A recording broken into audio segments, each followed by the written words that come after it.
युतीचे इथे धनुष्यबाण निशाणीवर अधिकृत उमेदवार असताना आपण अपक्ष उमेदवाराचा प्रचार करताय, नेमकं काय? नाही, आत्ताच तुम्हाला भाऊनं सुद्धा बाईटमध्ये सांगितलं की तांत्रिकदृष्ट्या मी त्यांना धनुष्यबाण देऊ शकलो नाही, परंतु आम्ही सोबत आहे ना त्यांच्या. धनुष्यबाण जरी देऊ शकलो नाही तरी आम्ही निवडून आणण्याची जबाबदारी आम्ही घेतलेली आहे.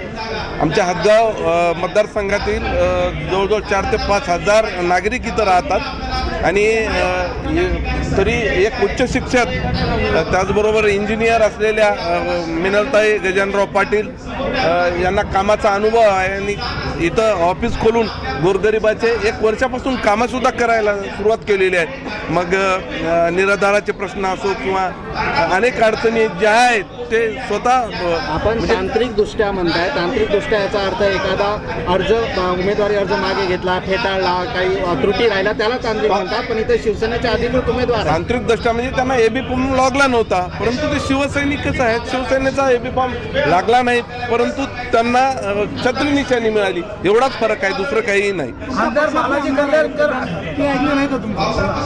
नाही, ऐकायचा प्रश्नच नाही त्यांना. आम्ही त्यांच्या पाठीमागे आहो ना उमेदवाराच्या.